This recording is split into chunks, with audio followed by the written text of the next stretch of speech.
Hey man. Hey man, how you doing? Can I complain? Ready for another show? Getting there. Lots of places. Thank you, Five. Now I feel rushed. You will be fine. You know what I was thinking about earlier? I mean, we live in a democracy, right? That is correct.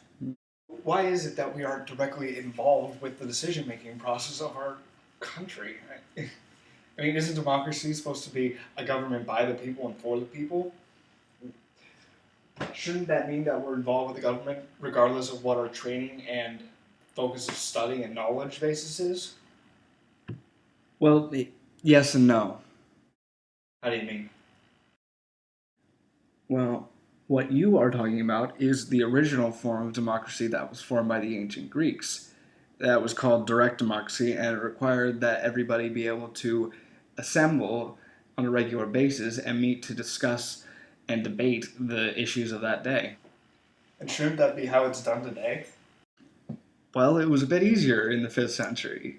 There weren't nearly as many people in ancient Greece, and on top of that, only the men went to the meetings while the women and slaves stayed home to tend the house.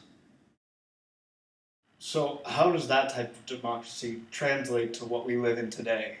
Well, we live in a representative democracy, which means that the people elect others, called representatives, to act on our behalfs.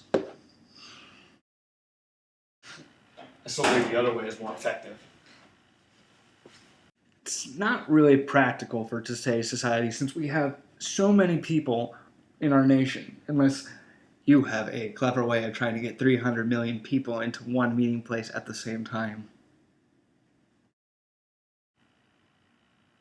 Well, I guess you're right about that.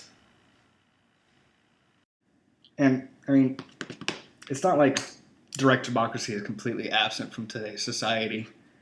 I mean, it can still be very beneficial in smaller settings like communities and school boards. And the beauty of American democracy is we can decide whether or not we want to be made part of that decision-making process. But at the same time, we can't complain if decisions are made that don't benefit us directly because we didn't take part in the process of the decision.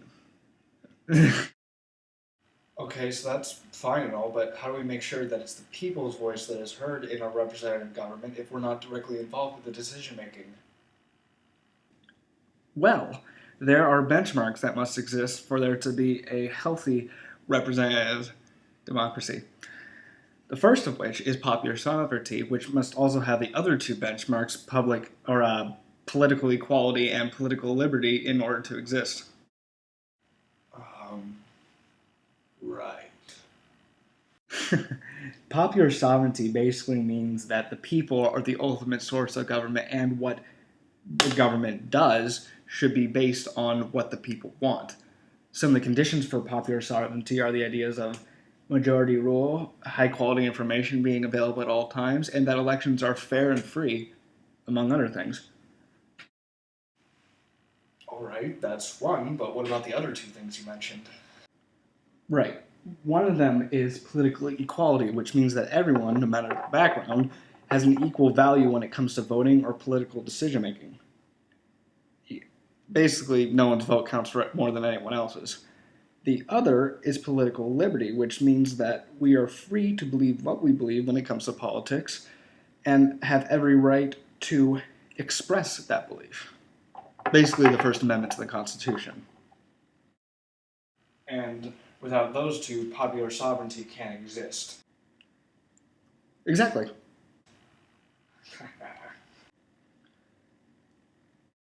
Well, how do we make sure that the representatives we select are representing and fighting for what we want? Well, that responsibility falls down to us. We have to take it upon ourselves to put in the research before we, vote for someone that's going to represent us. And especially in this day and age, there's such a plethora of source material out there that we can pull from to gain an idea about what someone's policy and beliefs are. And what if they are elected and they go against what they said they would accomplish for the people? Well, there are ways we can take them out of office if they aren't acting in the interest of the people. It is possible for elected officials to be impeached, even the president. And think about 10 years ago when Governor Gray Davis was voted out of office by a recall election by the people. Oh, then. Guess that answers that question. I guess it does. Places. Thank you, Places. Ah, great.